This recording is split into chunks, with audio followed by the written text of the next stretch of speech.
शुभमन गिल और CSK fans के बीच में लफड़ा देखने को मिला। सीएसके का ये वर्स्ट लॉस था और अब टॉप टू सिनारियोस क्या हो सकते हैं? वेल गाइस, कल जीटी वर्सेस सीएसके का मैच था एंड जीटी ने इसे 89 रन से जीता। जीटी ने बैटिंग की शुरुआत बहुत अच्छी करी थी, जहां पर शुभमन गिल और साई सुदर्शन का फिर से एक बार 100 प्लस का पार्टनरशिप देखने को मिला और जीटी ने पूरी इनिंग्स डोमिनेट की। देन सीएसके की बैटिंग आई, जहां संजू सैमसन पहले गोल्डन डक पर आउट हो गए और उसके थोड़ी देर में ऋतुराज को भी सिर्फ 16 रन्स पर डीएसपी सिराज ने आउट कर दिया था। लेकिन शिवम दुबे काफी बढ़िया खेल रहे थे सीएसके के लिए कल। उन्होंने सिर्फ 16 बॉल्स में 47 बना लिया था। लेकिन उसके बाद एक बहुत ही तगड़ा कैच देखने को मिला था कैप्टन शुभमन गिल की तरफ से, जहां पर वो शुभम को आउट तो किए ही, साथ ही सीएसके क्राउड को ऐसे साइलेंस वाला जेस्चर किए थे और सेंड ऑफ भी दिए थे।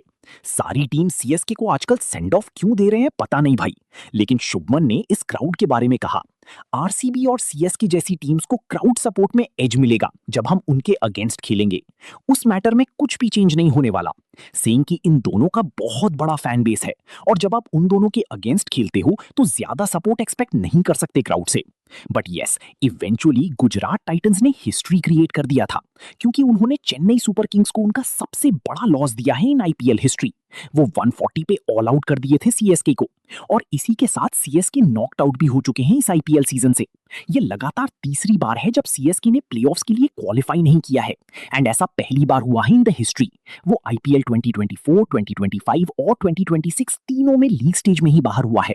एंड ऑफ कोर्स जीतने के बाद शुभमन गिल का जो पोस्ट आता है वो फिर से एक बार आया, नंदरी to yellow lights blue ending. उन्होंने फर्स्ट मैच में भी चेन्नई को हराकर ये वाला पोस्ट डाला था, आपको याद होगा, जहां पे वो ऐसे येलो विसिल पकड़े थे एंड नीचे लिखे थे नंदरी चेन्नई। बट या आज जो आरसीबी वर्सेस एसआरएच का मैच होने वाला है, इन दोनों में से आज कोई भी जीत जाए जीटी को फर्क नहीं पड़ता। उनका टॉप 2 में फिनिश करना अब गारंटीड है। पहला सिनेरियो ऐसा हो सकता है कि अगर हैदराबाद 102 रन से जीते तो उनका नेट रन रेट प्लस 0.696 हो जाएगा, जीटी का प्लस 0.695 है और आरसीबी का नेट रन रेट प्लस 1.065 से गिरकर प्लस 0.667 पे आ जाएगा। और दूसरा सिनेरियो क्या हो सकता है, अगर सनराइजर्स हैदराबाद 201 का टारगेट सिर्फ 10.5 ओवर्स में चेस कर ले तो उनका नेट रन रेट 0.699 हो जाएगा, जीटी का सेम ही रहेगा और आरसीबी का 0.626 हो जाएगा। मतलब अगर एसआरएच का नेट रन रेट जीटी से ऊपर भी चला जाता है तो ऑटोमेटिकली आरसीबी का नेट रन रेट जीटी से नीचे आ जाएगा। लेकिन आरसीबी का जैसा परफॉर्मेंस रहा है through out the season, chances तो कम ही है कि वो इतना बुरा हारेंगे।